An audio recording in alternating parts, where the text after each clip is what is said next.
Untuk materi pertama kita ialah tentang evaluasi kelembagaan UPTD PPA.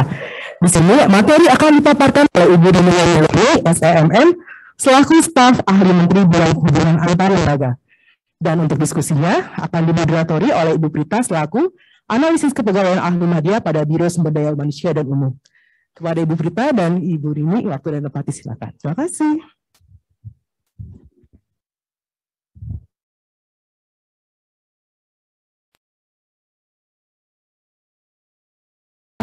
Kepada MC Mbak Asti, selamat pagi Bapak Ibu. Hari ini sebagai pembuka diskusi, senang sekali kami bisa memfasilitasi Bapak Ibu berjumpa. Mungkin di antara Bapak Ibu ada yang baru pertama kali kita berjumpa ya Bapak Ibu ya. Salam kenal, salam hangat bagi dari saya. Saya Prita Ismayani, mohon izin akan mengantarkan diskusi pada pagi hari ini. Dan diskusi hari ini tentang evaluasi kelembagaan akan disampaikan langsung oleh staf ahli hubungan antar lembaga Ibu Rini Handayani. Ibu Rini, waktu dan tempat kami silakan. Baik, terima kasih Bu Prita. Assalamualaikum warahmatullahi wabarakatuh. Selamat pagi Bapak dan Ibu semua. Semangat pagi.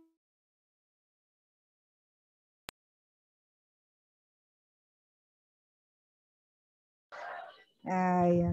Ini kita pertemuan hari ini membawa satu hal yang energi positif bagi kita karena beberapa tahun ini kita pandemi dan kita sudah mulai berkumpul hari ini. Dan sebelum kita memulai Bapak dan Ibu, marilah kita mungkin apakah tadi sudah atau belum untuk ibunya atau orang tuanya Ibu Ratna, Ibu Deputi Perlindungan Hak Perempuan hari ini sedang koma masuk ICU. Mari kita doakan bersama atas semoga Ibunda cepat sembuh. Berdoa mulai.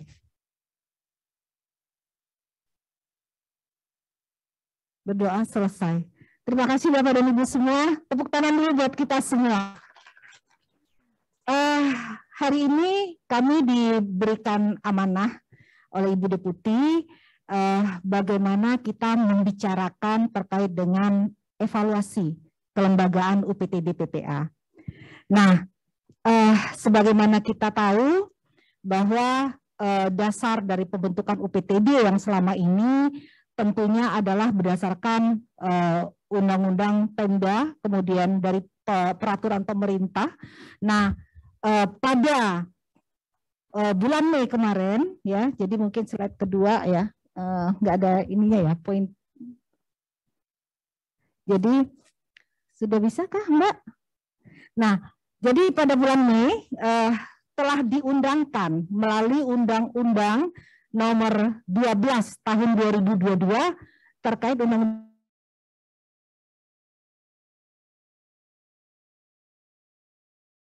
akan bicarakan bagaimana UPTD PPA dengan tata kelola baru ini akan dimulai.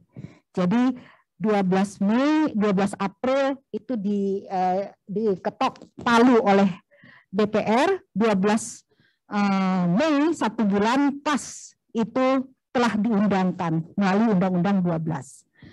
Lanjut, nah di dalam undang-undang tersebut Bapak dan Ibu semua ini di pasal 76 ayat 2-nya ini mengamanahkan ya. Kalau dulu di dalam Permen 4, di dalam Permendagri tentang pembentukan UPTD perangkat daerah, nah itu katanya adalah dapat. Tapi dalam undang-undang ini wajib pemerintah daerah provinsi, kabupaten kota wajib membentuk UPTD PPA. Jadi tidak ada alasan lagi untuk segera, karena tadi komposisi atau hasil dari survei yang kita lakukan dan dengan adanya seperti kekerasan terhadap perempuan dan anak ini ibarat gunung es, itu semakin kita mensosialisasikan gunung es itu akan kembali ke daratan dan akhirnya terungkaplah semuanya. Nah ini adalah salah satu keberhasilan kita. Nah, dengan adanya kekerasan yang atau data-data yang semakin masuk ke dalam ke dalam Simponi PPA, nah ini sudah ada kekuatan dalam UPTD itu untuk wajib membentuk UPTD PPA. Lanjut. Nah, di dalam pasal 90 ayat 2 ini dinyatakan juga Bapak dan Ibu, ini Bapak dan Ibu nanti kita lihat posisi dari kelembagaan UPTD PPA yang ada saat ini, tapi di sini dinyatakan bahwa dalam pembentukan UPTD PPA ini paling lambat dilaksanakan 3 tahun terhitung undang-undang ini diundangkan. Artinya Mei 2025. Ya, jadi wajib membentuk seluruh UPTD PPA. Nah, ini teman-teman dari provinsi, ini adalah tugas kita bersama karena kepanjangan tangan dari pemerintah pusat adalah provinsi. Provinsi yang akan melakukan pembinaan membantu kabupaten kota dalam hal pembentukan UPTD PPA. Jadi banyak tantangan ya, karena nyusun naskah akademis, ABK-nya ini diharapkan dari teman.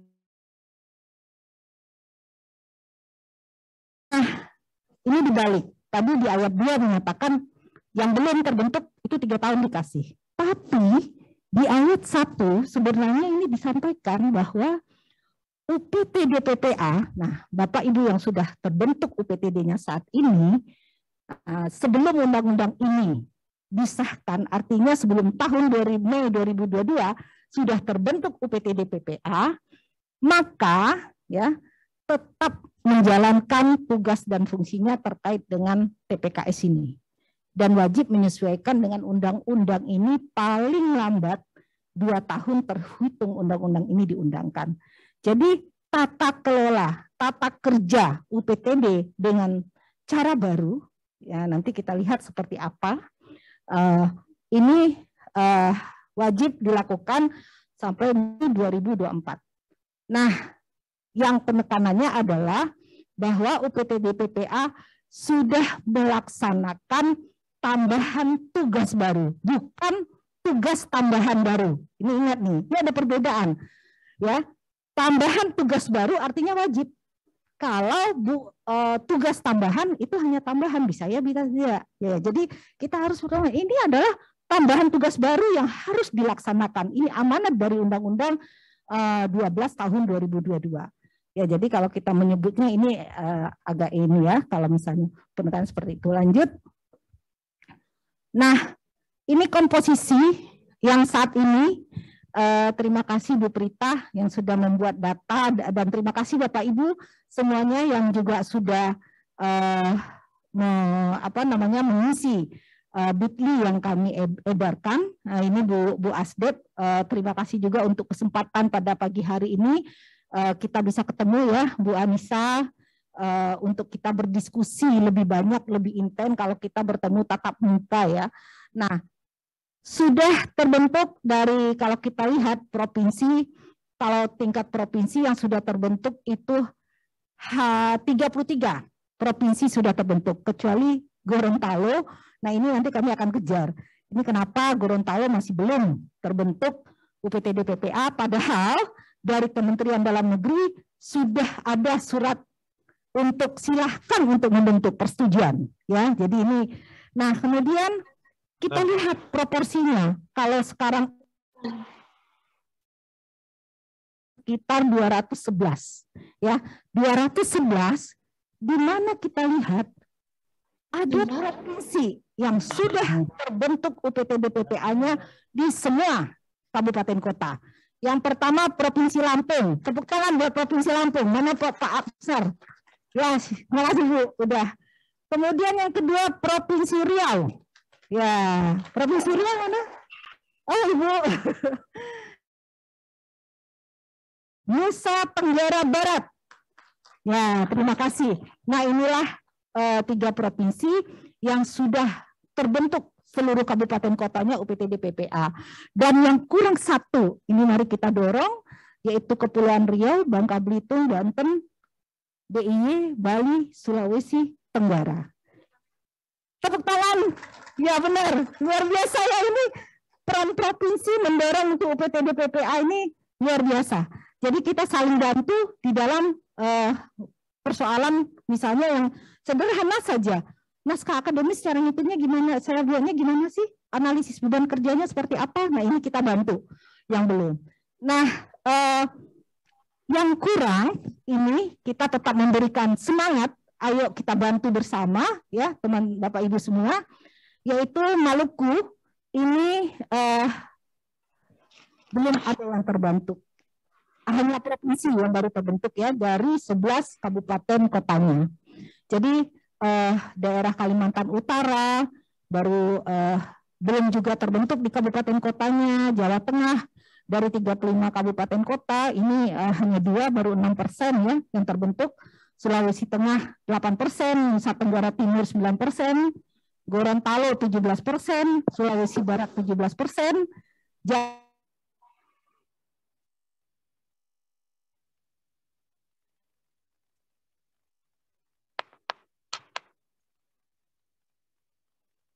3 tahun bagi yang belum terbentuk. Nah, karena nantinya kalau belum terbentuk ini banyak dampaknya dari pembentukan UPTD PPA ini. Lanjut Bu Berita. Nah, apa yang membedakan?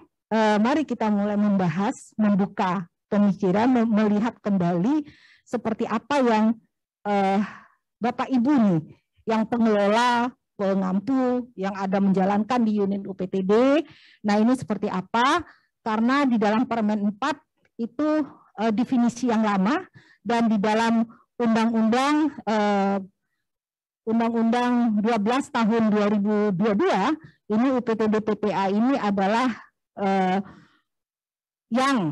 ini yang dimerahin itu aja ya Bapak dan Ibu, yang lainnya memang sama, jadi memang unit teknis operasional, jadi yang mengoperasionalkan penanganan dan yang berfungsi sebagai penyelenggara pelayanan terpadu. Jadi ini fungsinya ini, yang melakukan penyelenggaraan pelayanan terpadu bagi perempuan dan anak yang mengalami kekerasan, diskriminasi, dan masalah lainnya. Nah ini bisa jadi bahan diskusi kita nanti, karena nanti dari undang-undang ini akan ada, ya Bu Anissa ya, peraturan pemerintah perpres yang akan disusun. Nah ini jangan sampai nanti dalam penyelenggaraan pelayanan terpadu ini, yang kalau kita pikirkan saat ini, tantangan, hambatan, atau apa solusi yang Bapak Ibu tawarkan untuk ini bisa berjalan. Ya, jadi hari ini mungkin nanti akan diskusi lebih panjang dengan Ibu Asdep dan kita menggali masukan dari Bapak Ibu semua.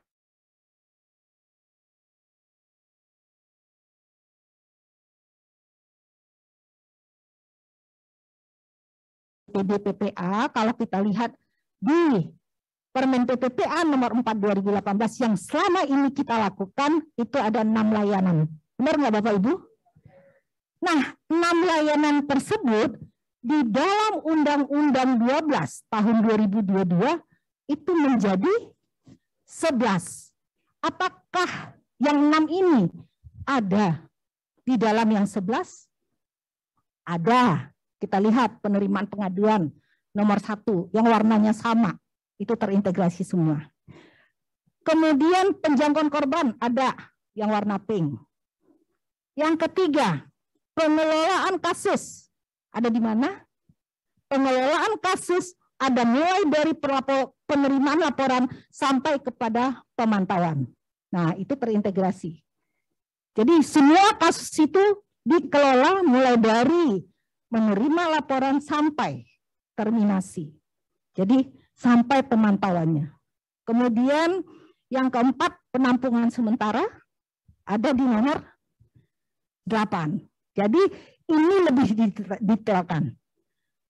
Mengidentifikasi kebutuhan penampungan sementara untuk korban, keluarga korban yang perlu segera untuk dipenuhi. Ya, jadi tidak aja korban, tapi keluarga korban. Nah, kemudian fungsi mediasi. Fungsi mediasi ini identik dengan penyediaan layanan hukum.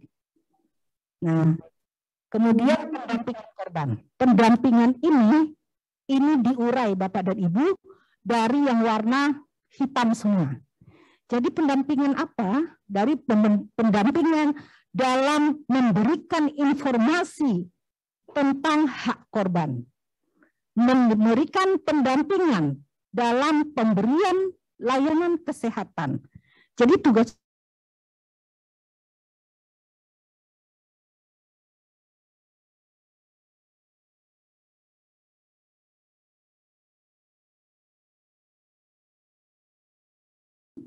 pemberdayaan ekonominya. Nah, ini biasanya dilakukan apa tidak? Ibu-ibu semua, Bapak Ibu semua. Jadi pasca. Ya, Bu? Oh, di pasca pendampingan. Betul. Jadi di pasca pendampingan itu kita melakukan asesmen. Nah, data inilah yang diperlukan karena nantinya perempuan-perempuan penyintas kekerasan ini harus dilakukan, diberikan pemberdayaan ekonomi. Jadi itu salah satu memang arahan Bapak Presiden bagaimana fokus dari kementerian kita ini melakukan jejaring. Ingat loh, ada perempuan penyintas kekerasan yang harus kita lakukan. Tapi kan tidak serta-merta mereka mau ya, pasti harus di asesmen dulu. Nah ini teman-teman kalau tidak salah ya Mbak Asti di layanan sudah mengidentifikasi dan memberikan pertanyaan-pertanyaan kepada Bapak Ibu terhadap mengidentifikasi terlebih dahulu kira-kira perempuan penyintas kekerasan itu butuhnya minatnya di pelatihan mana. Kemarin kalau nggak salah ada 3. Siapa yang ingat? Ada 3 ya. Siapa yang pernah dikirimin oleh layanan? Yang pertama itu kalau nggak salah tata boga. Yang kedua handicraft ya Bu ya. Handicraft. Yang ketiga apa Bu Anissa? Ada 3 tuh yang iya ada 3. Kalau nggak salah ini dari teman-teman layanan loh yang mengidentifikasi. Karena apa? Data dari deputi layanan, deputi PHP yang terkumpulkan dari Bapak Ibu semua itu nanti akan di take over ke deputi kesetaraan gender. Karena nanti itu akan dilihat akan dicarikan linknya karena kita Kementerian Pemberdayaan Perempuan kan bukan kementerian teknis. Yang kita kuatkan harus di jejaring dan kolaborasi. Jadi dua menteri yang luar biasa sangat hebat ya kalau dengan dunia usaha dan advokat itu beliau sangat intens dan banyak yang bisa ikut membantu Kementerian PPPA dalam melaksanakan tusinya. Nah, dari yang 11 ini, Bapak dan Ibu semua dilakukan oleh lintas sektor. Ya, jadi nanti dikolaborasikan dengan lintas sektor. Nah, ini 11 ini yang harus kita pikirkan, kita cermati, kira-kira apa nih yang tantangan, apa nih peluang, dan mungkin Bapak Ibu ada saran untuk melaksanakan fungsi ini, kita harus begini. Kementerian PP harus begini, sarannya seperti apa? Karena kita masih ada PP dan Perpres yang akan kita terjemahkan dari undang-undang ini. Lanjut, Bu. Lanjut ya. Nah, ini evaluasi kelembagaan ya. Jadi kita punya nanti ada diisi juga oleh Pak Inspektorat ya, Pak Budi dari Biro Perencanaan sudah hadir di belakang. Nah, ini Bapak dan Ibu, kita punya Permen PPPA nomor 11 2019 tentang pedoman evaluasi kelembagaan UPTD PPA. Nah, mudah-mudahan ini sudah pernah dibaca. Ya. Karena ini kita akan melihat bersama ini kelembagaan. Silakan Pak Inspektur. Nah, kemudian ada permen satu lagi Bapak dan Ibu ya, yang kita bisa gunakan. Sebenarnya ini bukan permen tentang evaluasi. Tapi ini adalah Peraturan Menteri PPPA nomor 2 tahun 2022 tentang standarisasi layanan perlindungan perempuan dan anak. Ini bisa juga dilihat karena ini NSPK yang harus kita gunakan bersama, kita acu bersama. Itu sangat jelas di dalam peraturan menteri itu setiap layanan harus ngapain di sana. Clear alurnya seperti apa, SOP-nya seperti apa. Nah, mudah-mudahan Bapak Ibu dari UPTD PPA sudah membaca kedua naskah ini. Dan kira-kira kekurangan di mana, kesulitannya di mana, apa yang diperlukan untuk memperkuat UPTD PPA nantinya ke depan, apalagi dengan tata kelola atau cara baru dari penyelenggaraan UPTD PPA. Lanjut. Nah, ini seperti mungkin sering ya kami sampaikan kepada Bapak Ibu pada saat evaluasi kelembagaan UPTD PPA. Jadi ini bukan evaluasi ya, dalam pelayanan publik. Ini berdasarkan Permen PPPA nomor 11 2019. Apa yang kita lihat Bapak dan Ibu? Yang pertama kebijakan pelayanan yang ada di UPTD PPA.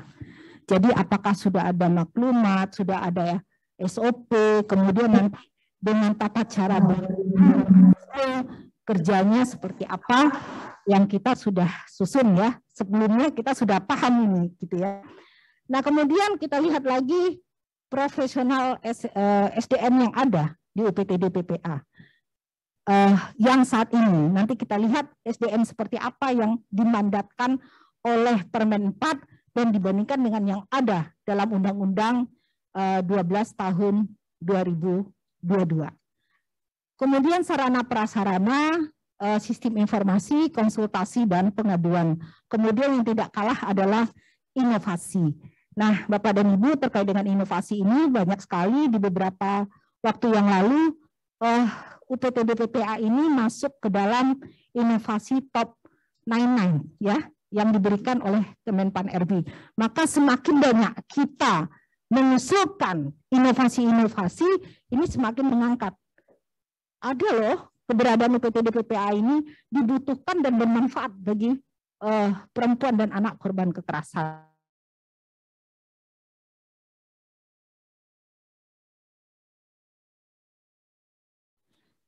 Nah, ini tadi kita tahu evaluasi tentang kelembagaan yang terbentuk pada sampai saat ini. Nah, ini kami menggambarkan berapa UPTD, ini baru tingkat provinsi ya yang kami bisa ambil datanya. Sebenarnya untuk data kabupaten juga sudah ada, kabupaten kota.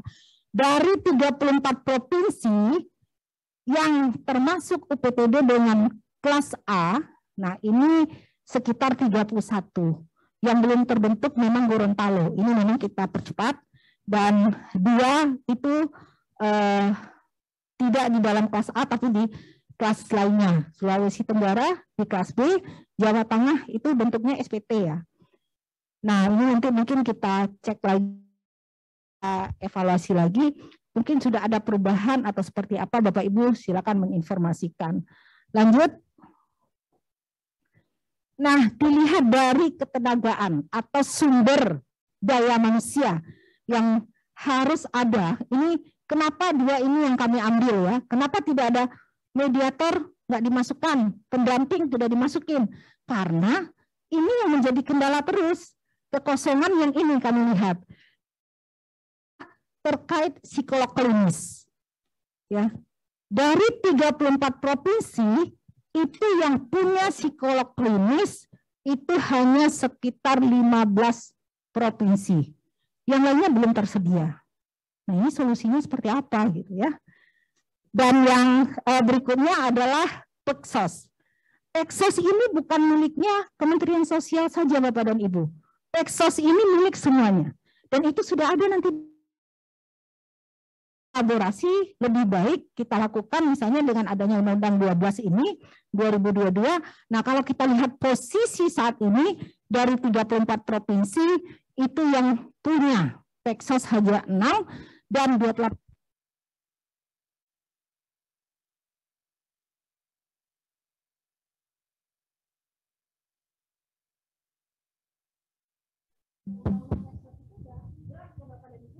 Nah, bagaimana? Ya. Bagaimana nanti Peksos yang ada? Kalau memang kita tidak memiliki Peksos, nah ini mungkin dari Bapak Ibu bisa menyampaikan ide yang selama ini seperti apa, karena Undang-Undang Peksos itu jelas yang memberikan masukan catatan atas kasus itu diminta Peksos. Tapi kan banyak juga ternyata yang tidak memiliki Peksos. Lanjut.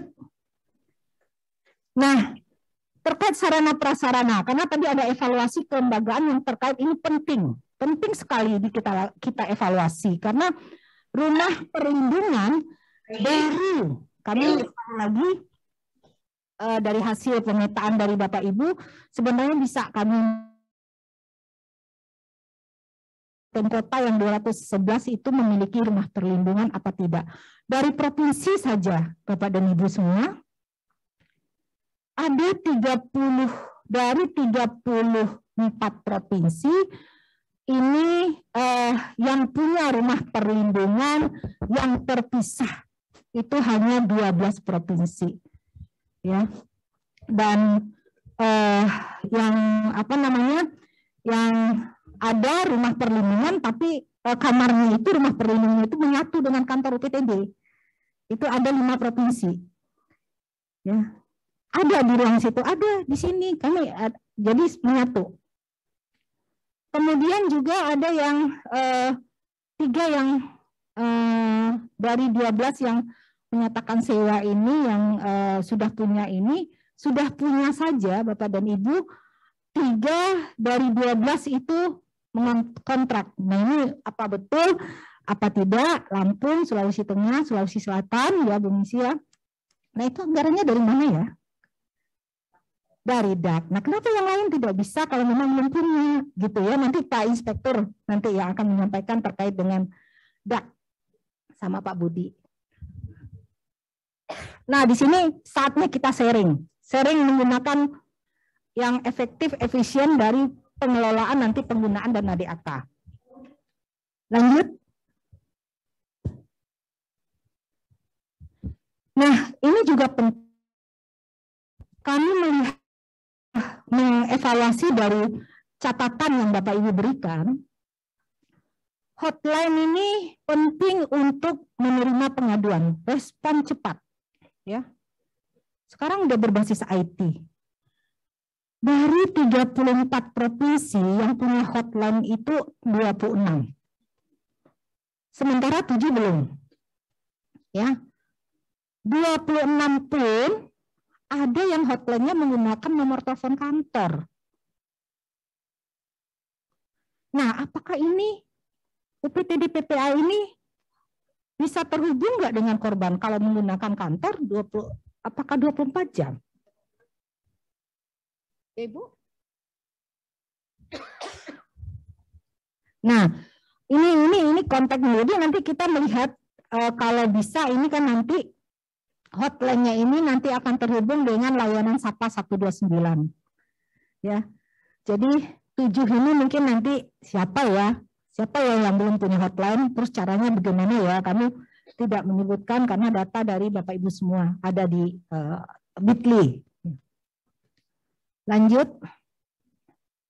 Nah mungkin itu ternyata udah selesai, itu evaluasi kita. Nah, dengan tantangan evaluasi kelembagaan yang ada saat ini, mari nanti kita diskusi, memberikan masukan, memberikan solusi, bagaimana nanti tata cara kerja baru UPTD dalam penyelenggaraan pelayanan terpadu ini bisa terlaksana secara optimal. Apa saran dari Bapak Ibu, apa solusi, kemudian apa yang menjadi pertanyaan bagi Bapak Ibu dalam penyelenggaraan layanan tata kelola baru UPTD PPA nantinya. Mungkin itu saja, terima kasih. Assalamualaikum warahmatullahi wabarakatuh.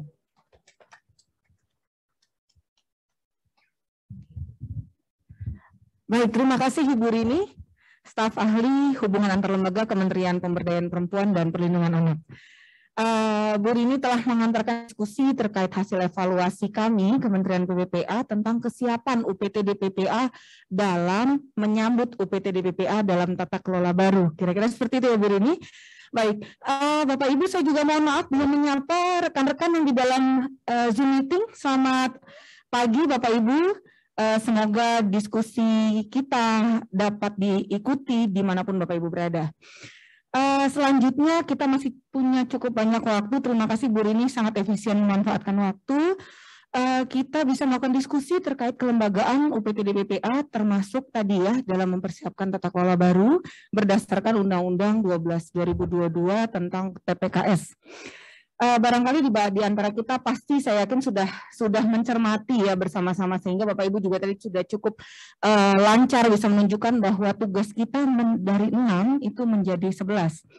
Saat ini pula Kementerian PPPA tengah menyusun 10 Bapak Ibu, 10 amanat aturan pelaksanaan yang memang disimplifikasi. Jadi nanti tidak akan ada 10 PP dan Perpres, jadi hanya ada sekian karena ada beberapa diantaranya yang disimplifikasi.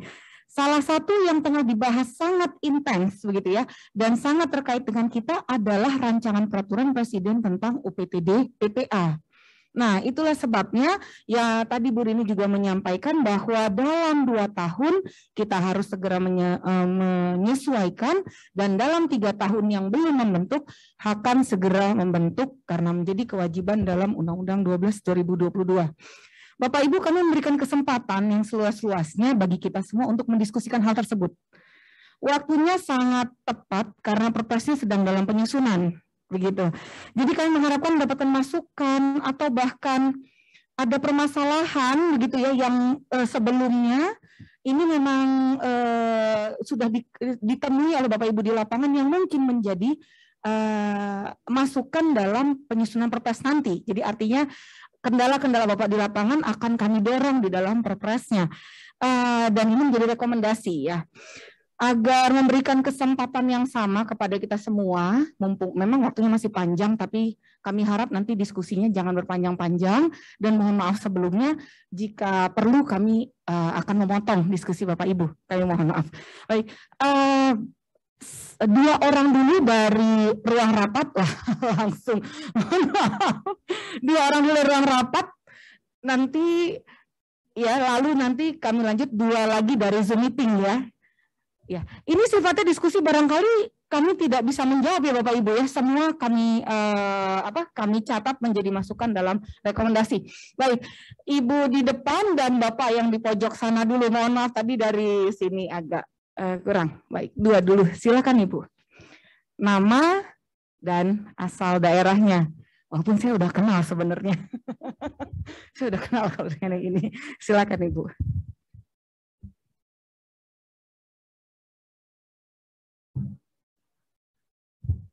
Ya, yang itu.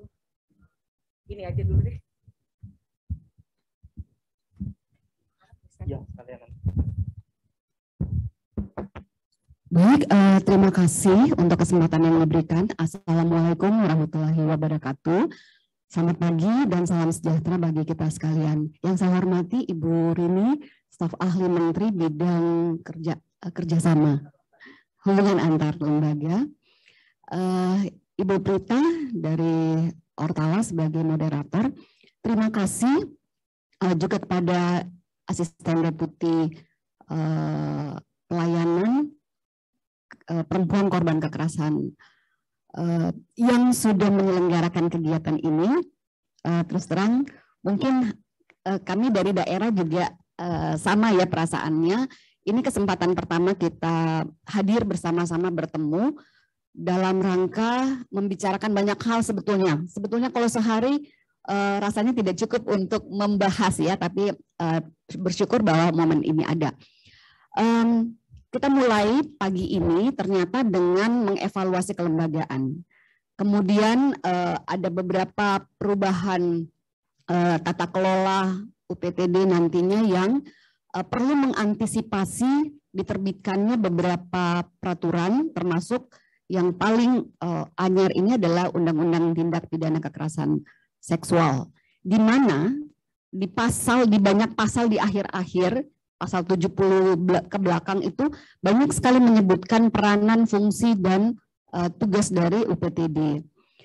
Nah, kalau boleh Bu, ini kesempatan yang sangat berharga untuk kami sehingga ada beberapa poin mungkin yang perlu kami sampaikan. Semoga bisa menjadi pertimbangan di dalam penyusunan regulasi teknis selanjutnya. Yang pertama, tadi kita sudah melihat paparan atau pemetaan tentang ukuran UPTD. ya. Jadi untuk provinsi kelihatannya sebagian besar adalah kelas A dengan yang awalnya 6 jenis layanan.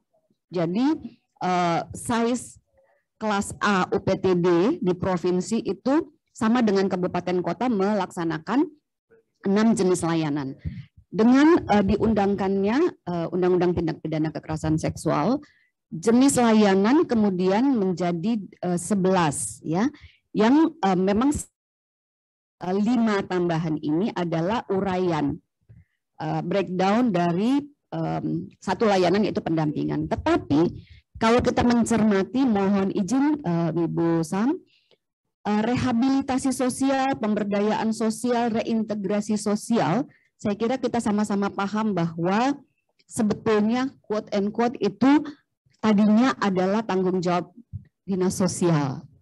Nah, pertanyaannya adalah irisan ini kita sepakat bahwa isu perempuan dan anak itu adalah cross cutting issue. Dan yang paling dekat selama ini mengerjakan dan itu memang tertulis di dalam kewenangannya adalah dinas sosial. Nah, pertanyaan kami adalah karena kamilah yang akan beririsan di lapangan dengan teman-teman dinas sosial. Kalau beririsan saling membantu nggak apa-apa, tapi kalau beririsannya saling mengharap, kemudian beririsannya terkait dengan penyediaan anggaran, saling ngarap. Nah, ini perlu di-clearkan, mohon izin mulai dari tingkat pusat, supaya mungkin beban kami menjadi lebih ringan ketika melaksanakan tugas-tugas ini di tingkat bawah. Kemudian dengan beban kerja yang sedemikian besar, ya, kalau setahu saya di reintegrasi sosial, kemudian pemberdayaan sosial itu dikerjakan oleh beberapa bidang yang berbeda di dinas sosial provinsi maupun kabupaten kota. Dan ini sekarang ada menjadi tanggung jawab UPTD. Nah, ini terus terang menjadi berat karena sumber resource kita, walaupun tadi disampaikan bahwa kita butuh koordinasi, tetapi lagi-lagi kita terkendala dengan paham bahwa koordinasi itu ada di dinas. Jadi sesungguhnya berkoordinasi dengan lintas sektor itu dinas. Sampai-sampai menyebutkan kata koordinasi di dalam kegiatan UPTD, apalagi yang implikasinya ke anggaran, itu tidak diperbolehkan. Nah, dengan beban kerja ini tentu membutuhkan ujung-ujungnya UUD, ujung-ujungnya duit, ya, yang memang perlu dikuantifikasi mungkin di dalam bentuk perhitungan unit cost. Bayangkan kalau melakukan rehabilitasi sosial, reintegrasi sosial, itu bukan waktu yang pendek sekali, satu tahapan, tapi panjang. Dan kemudian melingkan dengan resource lain yang belum tentu resource-nya tersedia sewaktu-waktu ketika dibutuhkan di sektor lain. Ini mohon menjadi pertimbangan juga, karena tadi saya kembali ke nama UPT-nya kan dari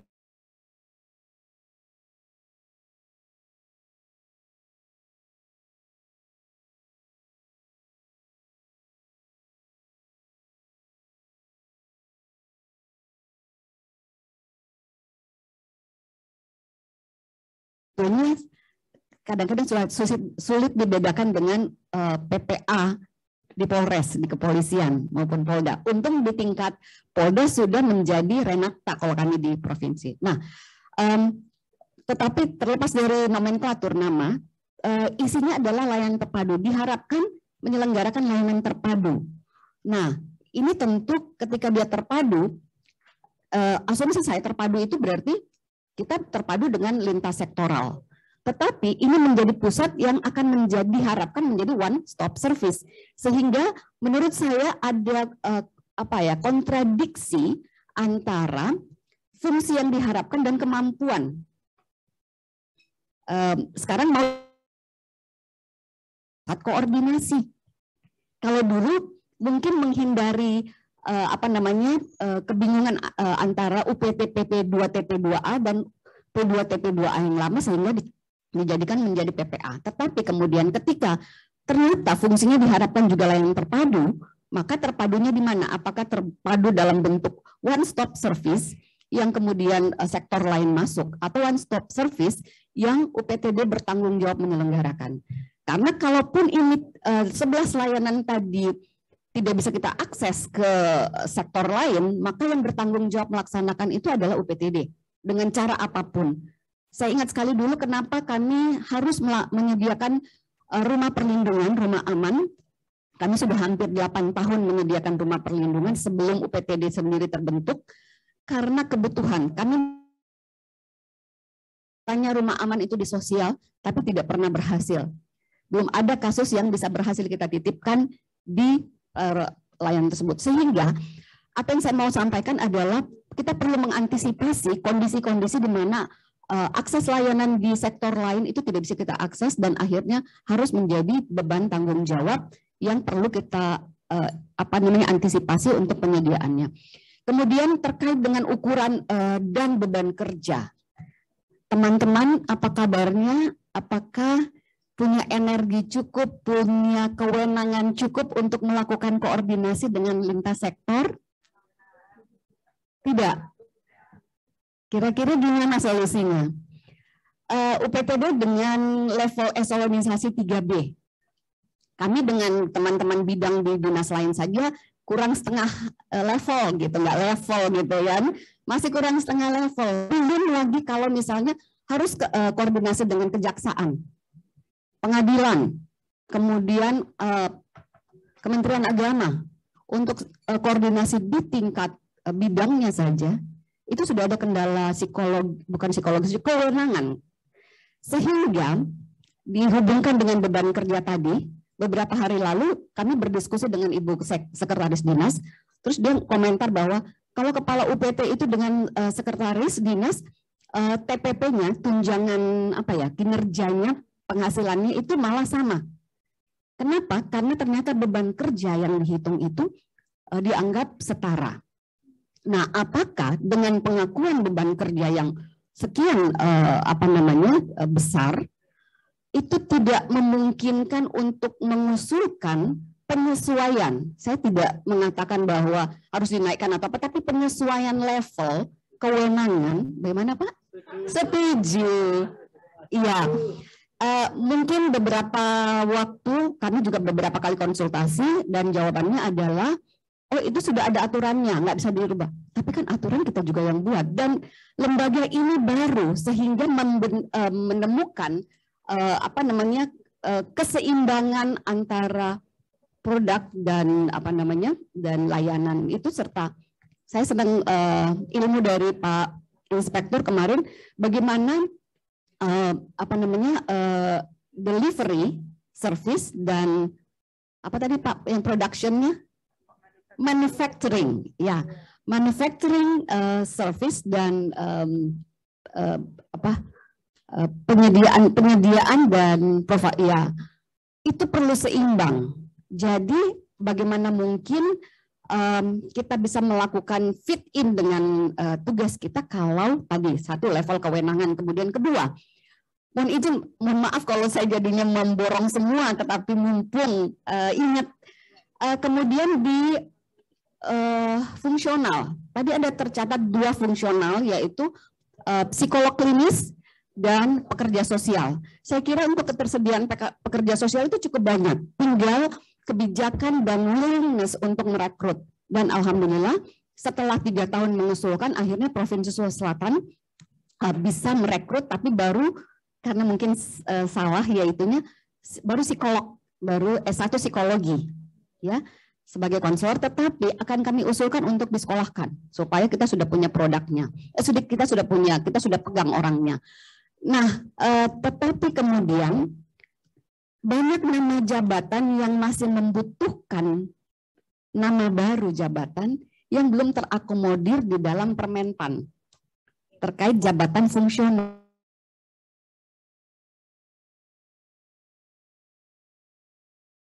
Non ASN ini masuk ke dalam ketenagaan, maka biasanya kita diminta untuk nama jabatan apa? Nah, itu semua administratif. Sehingga nanti saya khawatirnya dengan adanya peraturan baru, katanya di Oktober atau November itu non ASN akan dihilangkan. Ya kan? Nah, kesulitan baru lagi kita, walaupun duit ada, tapi kalau nggak boleh merekrut lagi, nah seperti apa? Usulan konkretnya adalah apakah bisa membuat nama jabatan fungsional baru yang kita buat sendiri, tidak numpang di instansi kelembagaan lembaga lain, dan mengusulkan ini menjadi P3K.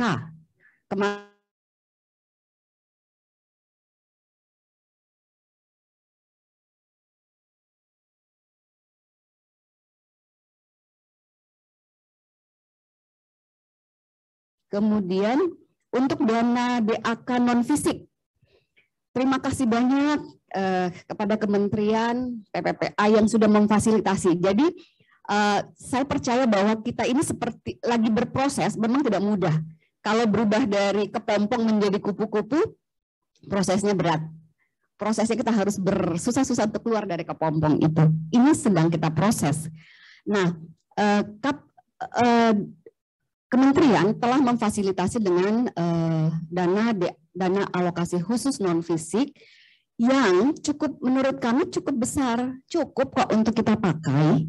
Hanya saja di dalam perencanaan penganggarannya kita terkendala dengan nomenklatur program kegiatan, programnya nggak masalah, kegiatannya dan subkegiatan yang kemarin ketika tahun 2022 disusun itu ada lampiran petunjuk dari kementerian itu sudah menyebutkan nama subkegiatan dan rincian belanja yang ternyata ketika kita mengisi di SIPD, waduh, masalah pertama adalah tidak nyambung dengan output, indikator output. Misalnya manajemen, dukungan manajemen kita masukkan ke dalam ke penguatan lembaga, kelembagaan, tetapi peningkatan kapasitas lembaga, tapi ternyata kalau kami, output dari subkegiatan itu adalah berapa banyak orang yang ditingkatkan kemampuannya dalam bentuk pelatihan.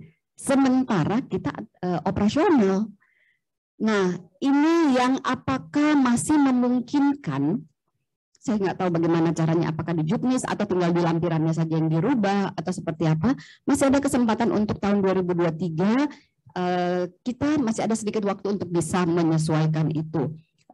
Dan saya kira ini sama untuk masalah di semua kabupaten, kota, dan provinsi. Mungkin nggak usah saya borong semua, teman-teman pasti masih punya masalah lain. Terima kasih, Mbak. Waalaikumsalam. Terima kasih Ibu Messi. Silakan Mas, Bapak yang di belakang. Izin Pak. Bapak yang sana tadi, sebelah kanannya lagi. Iya, mohon maaf Pak, nanti kita buka lagi kesempatan. Silakan Pak.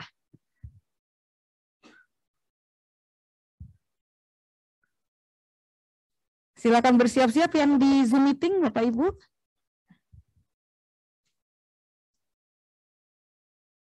Oh, saya sudah lihat ada pertanyaan.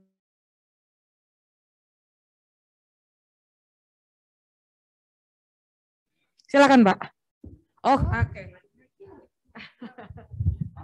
Enggak apa-apa, silakan. Iya, baterainya.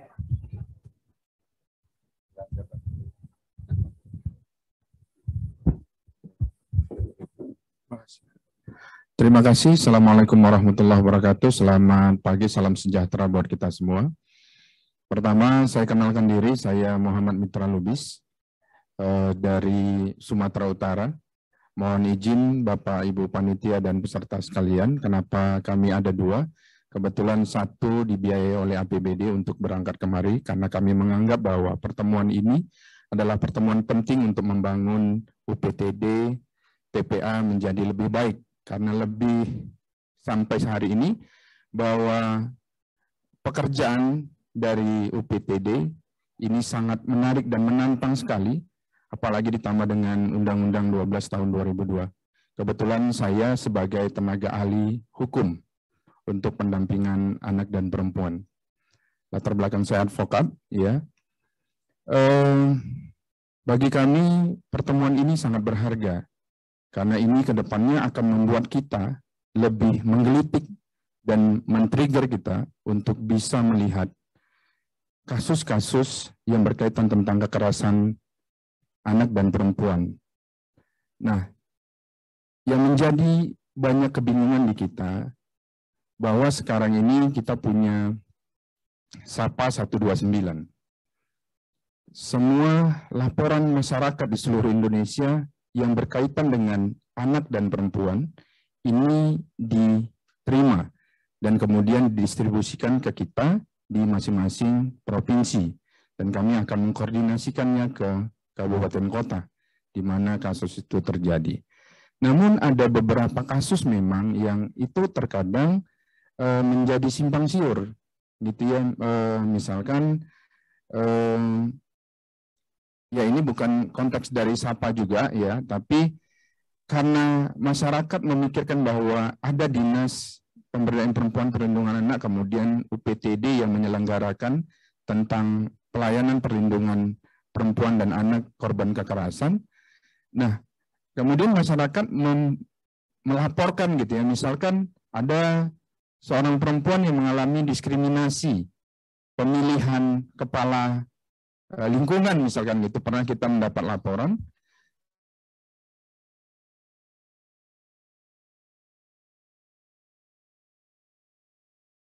Nah, kita memang jujur agak sedikit membingungkan apakah ini masuk kategori kekerasan atau hanya kasus pidana umum gitu kalau ada unsur pidananya gitu ya. Nah, kemudian misalkan lagi ada kasus-kasus yang non GBV gitu yang kemudian ini akan menjadi keterbatasan kita untuk melihat bahwa sebenarnya batasan UPT menerima kasus perempuan dan anak korban kekerasan hanya kategori kekerasan.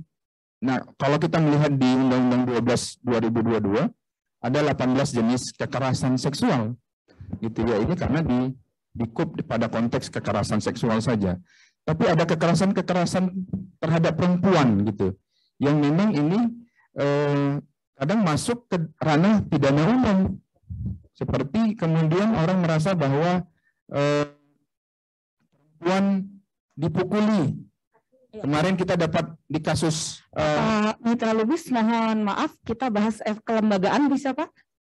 Iya, maksud saya lembaga UPTD-nya dalam konteks kasus-kasus tersebut itu kita masuk batasannya di mana? Gitu. Baik, apakah hanya pertanyaan Bapak nanti mungkin dijawab di sesi yang lain. Siap, terima kasih. Baik. Assalamualaikum. Saya mohon maaf Pak, terima kasih Pak Mitra Lubis. Baik, 2 orang dari Zoom meeting, kami silakan Pak Anjar untuk open mic. Tadi ada chatnya, atau belum? Jika belum dari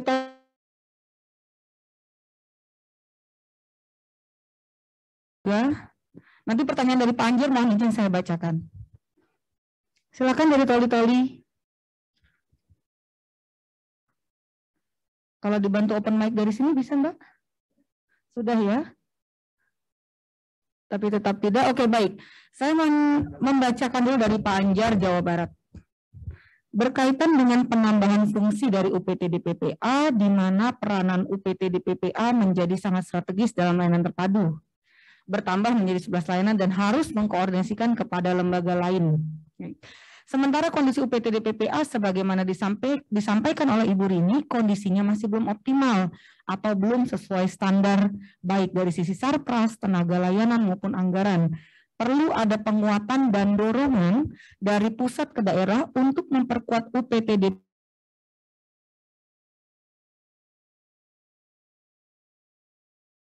saran ya, jadi agar pusat memberikan dorongan kepada daerah. Pertanyaannya memang bagaimana strateginya.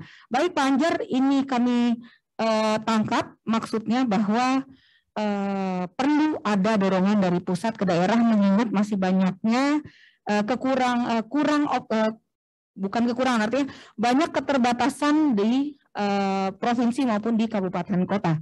Demikian Pak Anjar, jika ingin ditambahkan kami silakan. Tidak? Baik, dari Toli-Toli silakan Ibu.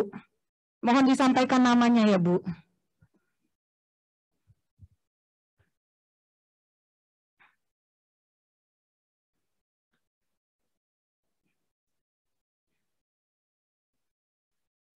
Ibu dari Toli-Toli silakan open mic-nya.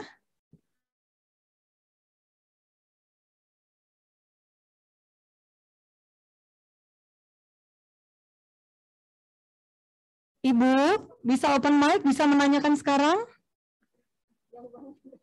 Halo Ibu. Ibu, mic-nya sudah dinyalakan tadi, coba dinyalakan kembali Bu. Bisa di spotlight, nggak apa-apa ya?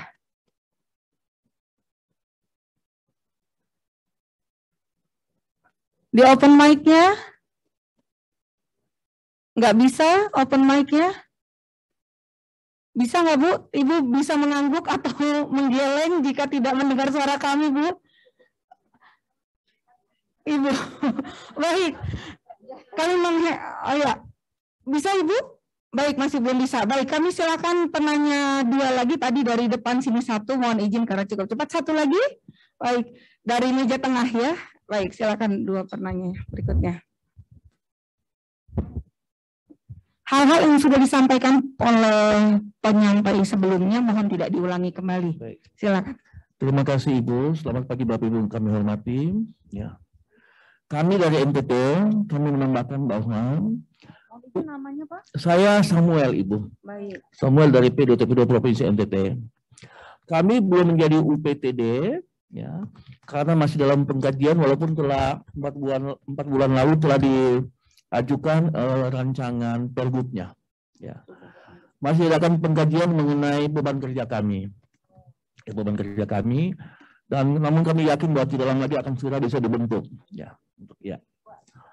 Dan juga kami mendorong kabupaten-kabupaten lain untuk lebih bisa segera membentuk juga UPTD-nya itu Bu ya. Dan satu lagi juga mengenai telepon yang digunakan oleh kami call center itu Bu.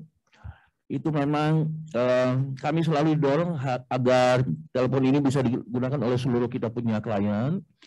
Namun kesulitannya ada kali bahwa ketika dihubungkan dengan narasumber yang lain, mereka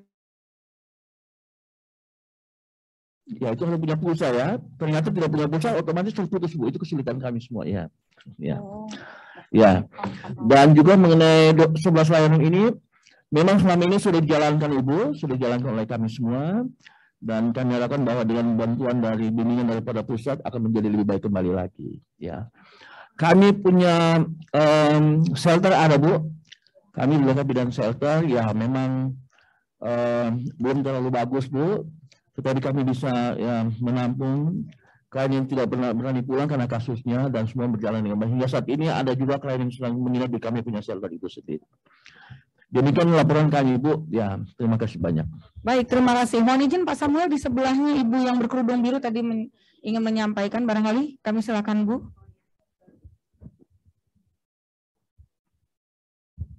Terima kasih Bu Prita, moderator. Assalamualaikum warahmatullahi wabarakatuh. Mohon izin Ibu Rini, Bapak Ibu sekalian. Pertanyaan tadi Bu, sebenarnya udah diborong semua sama Ibu Messi. Jadi itu memang merupakan kendala kami Bu. Tetapi saya dari Provinsi Bengkulu Bu, ada pengalaman gini Bu. Kalau semua tadi yang sudah disarankan oleh Bu Messi, di-push dari pusat, langsung dibuat instruksi kayak pembentukan UPTD kan Bu, langsung ditujukan ke pemerintah daerahnya, gubernur. Saya rasa itu Bu, gubernur itu langsung gas Bu, jadi langsung dia melaksanakan. Karena salah satu contohnya Bu, kami barusan aja selesai dari Kementerian PPA juga Bu, melaksanakan pengisian aplikasi SIMAP KPAI Bu. Nah itu gubernur di-push dari pusat harus segera mengisi aplikasi SIMAP. Sehingga dari kementerian terpilihlah memang hanya 2 provinsi kemarin Bu, kata Ibu yang datang Vita kalau nggak salah Bu. Ibu Elita apa Bu? Ya, kebetulan saya juga hadir saat itu Bu. Jadi kami sempat berdiskusi kalau di daerah ini atau di provinsi, kalau udah ada instruksi dari kementerian berupa apa itu Bu, misalnya disuruh cepat buat bergub atau buat apa, jadi di-push dari kementerian dari pusat itu akan segera dilaksanakan, Bu. Jadi apa yang disampaikan Ibu Messi tadi kami sangat mendukung, tapi semuanya itu kalau tidak ada di-push dari pusat, Bu, kayaknya lamban itu. Benar nggak Bapak Ibu? Baik, Ibu, boleh saya tahu kira-kira yang perlu di-push itu untuk apa? Pembentukan? Misalnya gini, Bu, kalau menyangkut kelembagaan PTD PPA, kami dari PTD PPA Provinsi, semua 6 tadi layanan sudah kami laksanakan, Bu. Iya. Tapi kendalanya itu tadi, ya seperti rehabilitasi, kemudian SDM, kemudian sumber daya berarti ya Bu ya, baik. Sumber daya aja Bu, seperti rumah aman itu Bu, juga kami sangat sulit Bu. Ya sekarang ada DAK, kami menyewa hotel. Apakah DAK ini terus berkembang atau apa? Jadi kan daripada kita mengharapkan DAK terus Bu, dana alokasi khusus yang digunakan, jadi kan bisa memiliki sendiri gitu Bu maksudnya. Jadi mohon bantuan dari kementerian. Lebih dan kurang saya mohon maaf Bu. Terima kasih. Assalamualaikum warahmatullahi wabarakatuh. Waalaikumsalam warahmatullahi wabarakatuh. Terima kasih Ibu. Mohon izin Ibu yang di meja berikutnya. Iya Ibu. Assalamualaikum warahmatullahi wabarakatuh. Terima kasih Bu Prita, Bapak Ibu sekalian. Saya Bu Irma dari Aceh. Sebenarnya tadi bahwa memang koordinasi tingkat UPTD itu memang banyak sekali yang harus dilakukan dengan lintas sektor, sehingga mungkin kapasitas kepala UPTD itu untuk membuat surat aja harus lihat ini yang menerima suratnya dinas apa. Jadi UPTD tidak bisa langsung membuat surat kepada kepala dinas, harus ke dinas. Kemudian mohon izin Ibu, yang dimaksud adalah kepala UPTD PPA kepada kepala dinas PPPA, kepala dinas yang lain, dinas lainnya. Baik Ibu. Ya. Surat koordinasi. Nah, meskipun tadi disampaikan bahwa kewenangan koordinasi itu ada dinas, tetapi pada praktik di lapangannya itu tidak. Karena menangani kasus adalah UPTD. Yang menyangkut dengan kasus itu harus memang UPTD yang melakukan koordinasi. Kemudian yang kedua, kami terkendala juga mungkin di daerah lain menyangkut dengan BPJS. BPJS kan tidak menanggung lagi untuk korban kekerasan terhadap perempuan dan anak. Jadi kami juga mohon kepada koordinasi di tingkat pusat dengan lembaga-lembaga vertikal seperti dengan BPJS, kemudian dengan Kementerian Sosial. Kadang-kadang juga batasan-batasan yang disampaikan oleh Bapak dari Sumatera Utara itu juga penting. Perlunya terbatas mana sih kewenangan UPTD PPA, karena menyangkut perempuan dan anak. Kalau sudah namanya perempuan dan anak, orang tahunya memang DP3A dan perempuan dan anak, padahal di situ ada kasus-kasus yang bukan, misalnya ada anak terlantar. Anak terlantar itu kan menjadi kewenangan dinas sosial, tetapi karena kita juga menangani kekerasan terhadap anak, karena terlantar juga dianggap kekerasan. Jadi banyak kekerasan yang terjadi yang non fisik ya, kekerasan verbal, dan mungkin di sini perlu diatur kembali. Seharusnya yang ditangani oleh UPTD PPA itu batasnya sebagaimana, karena di dalam Permen juga, kemudian di dalam Pergub juga itu menangani kekerasan terhadap perempuan dan anak dan lain-lain, karena ada dan lain-lain, jadi dianggap asal ada perempuan dan anak itu juga sudah menjadi kewenangan kita. Jadi mungkin itu, dan menyangkut dengan satu lagi dengan KPA, ya. KPA kadang-kadang kita kan punya DAK nih Bu. Jadi DAK itu ada, UPTD hanya menerima tentang layanan, sementara manajemennya itu ada di dinas, di bidang. Dan ini juga menjadi satu kendala juga bagi kami. Memang kalau jumlahnya ya lumayan, alhamdulillah ada DAK, kita juga bisa bisa terbantu untuk menangani kasus-kasus. Nah, satu lagi yang disampaikan tadi masalah SDM, itu kabupaten kota rata-rata tidak memiliki psikolog. Jadi kita harus mengirim psikolog dari provinsi hampir ke semua kabupaten kota. Nah, itu juga membutuhkan waktu dan biaya yang lumayan. Dan kadang-kadang saya berkoordinasi dengan dinas kabupaten kota, gimana nih, ini kami nggak punya anggaran, bisa nggak kabupaten kota menyediakan minimal penginapan untuk psikolog agar semua kasus ini bisa tertangani. Nah, mengenai KPA tadi,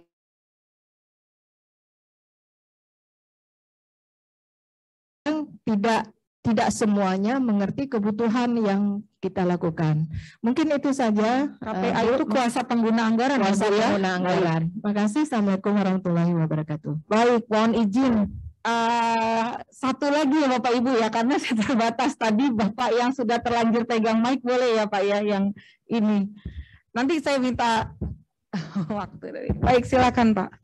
Baik, Assalamualaikum warahmatullahi wabarakatuh. Saya dari UPTD PPA Kaltim, nama saya Khalid Budairi. Hampir mirip dengan yang sudah disampaikan Bapak Ibu tadi, permasalahan di UPTD PPA. Tapi secara garis besar untuk masukan untuk Perpres yang mungkin akan disusun ini, terutama terkait dengan kelembagaan UPTD, seyogyanya lah, misal UPTD itu bisa bergerak sesuai dengan misinya untuk secara cepat, komprehensif dan terpadu ya.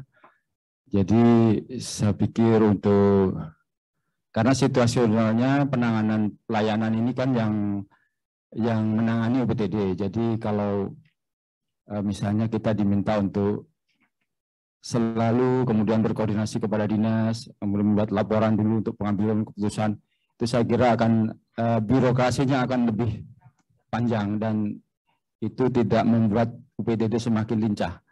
Jadi itu yang akan nanti membatasi kita dalam penanganan layanan. Saya pikir itu yang mungkin bisa dijadikan kajian ke depan supaya UPTD itu lebih fleksibel begitu dalam penanganan pelayanan.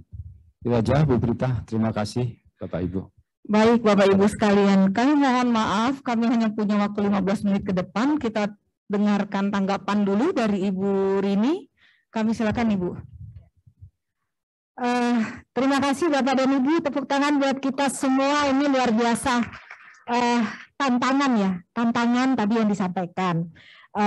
Kita tahu dari hasil evaluasi kelembagaan masih banyak tantangan. Pertanyaannya dari Bu Misi, apakah ini bisa kita lakukan? Penguatan apa yang dibutuhkan, gitu ya?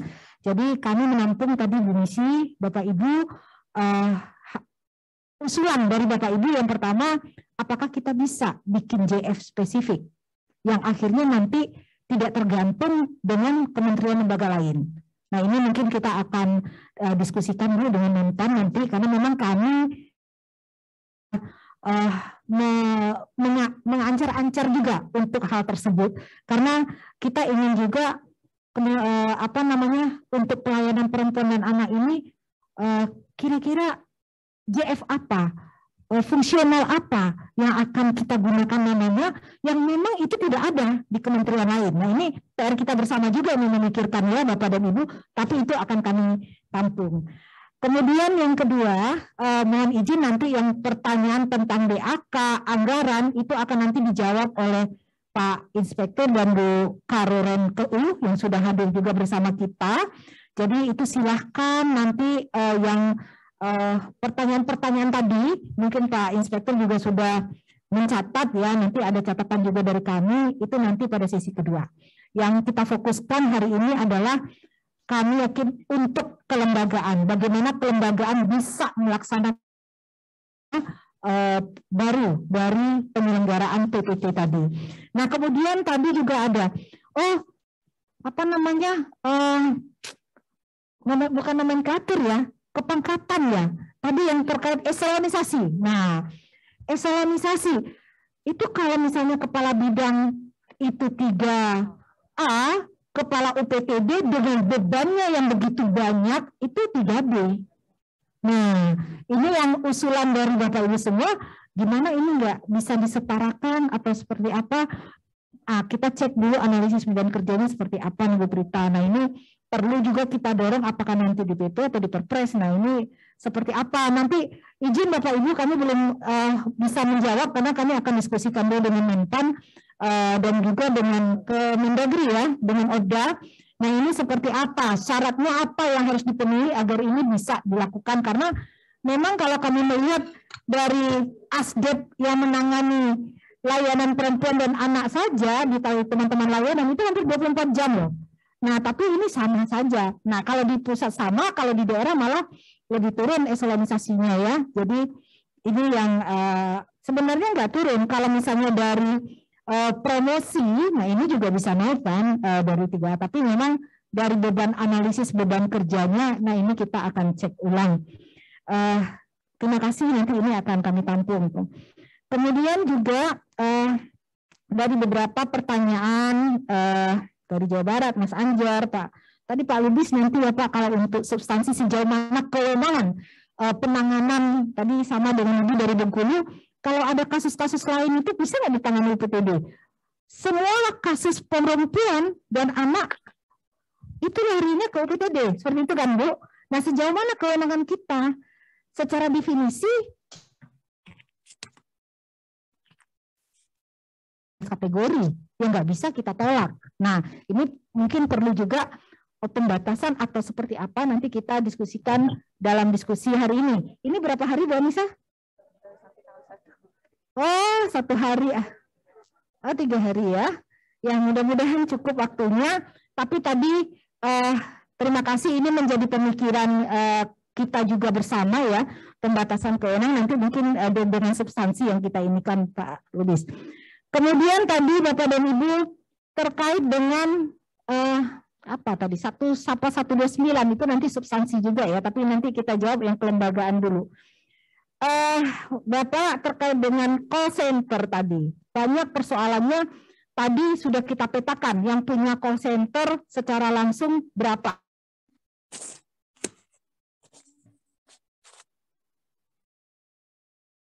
Gitu ya Pak ya. Ini seperti apa? Sementara di jauh, dekatkan layanan kita ke desa. Gunakan PATBM. Gunakan sahabat, relawan sahabat perempuan dan anak yang ada di desa. Nah ini satu-satunya nih. Jadi sampai ke tingkat desa itu kita kan punya nanti yang akan kita bentuk. Bagaimana respon cepat yang ada di desa itu bisa sampai membantu korban untuk menyampaikan kasusnya ke UPTD PPA. Nah ini salah satu contoh, banyak sekali ya contoh praktek baik bagaimana perempuan dan anak yang rentan bahkan sudah kena kekerasan itu bisa mengakses UPTD PPA, bisa terinformasikan secara langsung ke UPTD PPA. Kemudian juga UPTD PPA ini kata yang menarik dari Bu Misi, dari Ibu dari Aceh juga ya, koordinasi itu ya. Selama ini kan kita menyampaikan seperti itu. Dan kami waktu pembahasan itu wah luar biasa dengan ODA. Ternyata kata-kata koordinasi ini memungkinkan mengkoordinasikannya di tingkat penanganan kasus gitu ya. Jadi kalau misalnya tadi seperti Ibu Irma ya, Bu Irma misalnya terjadi kasus, kita kan ada layanan nanti terpadu ya, layanan terpadu. Misalnya ada kasus tadi yang harus melakukan rehabilitasi, korban harus mendapatkan rehabilitasi sosial misalnya tadi. Yang pertama kekhawatiran Bu Messi, jangan sampai tunggu-menunggu. Oh, anggaran dari sana, pemulangan dari situ, semua. Jadi pembagiannya harus clear gitu ya Bu Messi ya. Jadi harus diatur di dalam peraturan apa yang nantinya bisa mengatur secara tuntas. Nah sehingga memudahkan tadi koordinasi dalam penanganan. Nah ini mungkin masukan juga Bu Brita, Bu Anissa ya, di dalam nanti ada Bu Vivi lagi di luar yang menangani juga ASDEP Muscek ya, jadi lagi ada Zoom juga. Jadi nanti kita akan coba dari persoalan-persoalan ini kita inventarisasi, mana tahu nanti bisa diakomodir di dalam PP atau Perpres atau nanti di dalam Permen PPPA-nya. Jadi ini clear, kita akan mengatur di situ. Jadi kami mencari masukan seperti ini, mudah-mudahan nanti di dalam pembahasan itu bisa dilakukan ya. Misalnya provinsi, kabupaten, kota tidak hanya membentuk UPTD PPA, tapi juga wajib mengisi. Nah, jika ada seperti itu, dengan ada kondisi seperti tadi, dengan UPTD yang terbentuk, ya kita harus dorong dari berbagai macam. Nah, koordinasi ini ada dua makna ya. Koordinasi yang memerlukan strategis, ya, strategis koordinasi dalam memerlukan regulasi, koordinasi kebijakan. Nah, tapi UPTD PPA bisa. Iya, koordinasi teknis. Nah, itu sudah dibahas kalau tidak salah waktu penyusunan PPPP ini, nanti Bu Prita bisa menyampaikan. Tapi memang belum ada nomenklatur anggaran ya. Apalagi ya, kira-kira dari pertanyaan yang tadi, mungkin Bu Prita bisa menambahkan. Silakan Bu Prita. Penyusunan level tadi udah ya. Iya, udah. Rekrutmen itu. Coba Bu Prita, apalagi yang Baik, mungkin hanya menambahkan saja bahwa NTT hari ini sudah mendapatkan surat rekomendasi ya Pak ya. Jadi tinggal menunggu peraturan gubernurnya tadi memang, dan beberapa provinsi juga masih menunggu pergub. Jadi kami mohon Bapak Ibu jika pergubnya sudah ada, tolong saya di Japri gitu ya. Dan begitu juga kabupaten kotanya, jika Bapak Ibu tahu kabupaten kotanya sedang membentuk, sudah menyusun, sudah mendapat rekomendasi dari Ortala provinsi, mohon kami diinformasikan karena memang terbentuknya UPTD PPA menjadi salah satu capaian begitu ya, jadi salah satu target yang kami harapkan untuk bisa akan dilaporkan oleh Ibu Menteri kepada DPR RI karena amanat dari Undang-Undang 12.2022. Ibu Rini, apa cukup yang Ibu sampaikan? Sudah cukup ya? Oh, Ibu mau. Apalagi yang belum terjawab dari catatan kami sudah.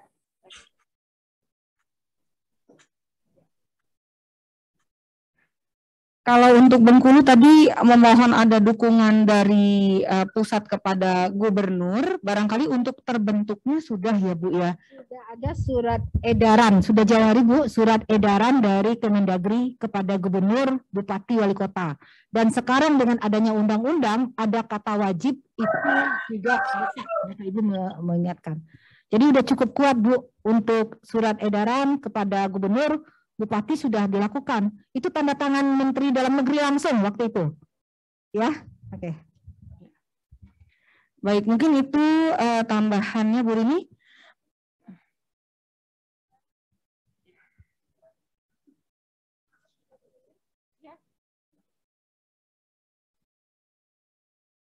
Kalau memang untuk sumber daya lainnya, itu surat, jadi kalau pembentukan suratnya itu dari OTDA, kalau sumber daya itu dari Bangda. Jadi kami ada kedua suratnya Bapak Ibu, dan surat itu sudah dikeluarkan tahun 2020, sehingga mungkin agak sulit juga untuk kami keluarkan surat lagi dari Menteri Dalam Negeri. Jadi itu bisa digunakan oleh Bapak Ibu sekalian.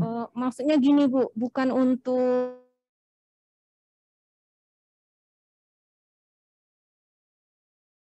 salah satu kami itu belum terbentuk rumah aman Bu. Jadi kayaknya agak kesulitan. Nah, apakah itu bisa biar didorong gitu Bu? Karena rumah aman kan kami harapannya kira-kira apa Bu dorongannya? Karena di dalam Permen PPPA 4 kan sudah ada harus menyediakan rumah perlindungan. Dorongannya semacam apa yang diharapkan? Ya apa dipertegas lagi Bu, misalnya dengan apa lagi gitu Bu? Karena gini Bu, kayaknya kami itu boleh nggak saya diberi ini Bu, diberi alternatif. Apa sih dorongan yang mungkin menggerakkan? Karena kami nggak tahu apa yang menggerakkan Bapak Ibu gubernur. Ini Bu, apa seperti instruksi atau seperti sebentuk dalam bentuk apalah Bu gitu Baik, Bu. Pak Gubernurnya gitu nah Bu. Karena kami pengalaman kami yang baru udah terjadi ini kan Bu, pengaplikasian SIMAP dalam 2 hari aja kalau kepala daerahnya atau sekda atau gubernur disurati langsung itu Bu. Baik. Begitu juga dengan Baik, ya. kasus kalau ada dari kementerian, Bapak Gubernur bahkan langsung turun Bu. Baik, terima kasih Ibu. Mohon izin kami terbatas waktu. Iya, Siap, terima kami kasih, menangkap Bapak. informasinya.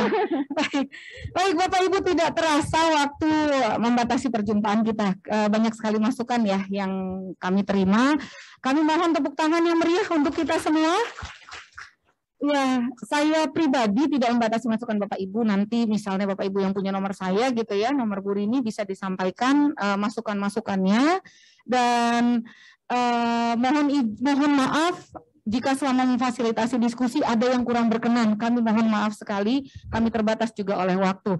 Baik Bapak Ibu, saya Prita Ismayani mengucapkan terima kasih dan undur diri. Acara kami kembalikan kepada MC. Silakan Mbak Asti. Baik, terima kasih Bu Prita.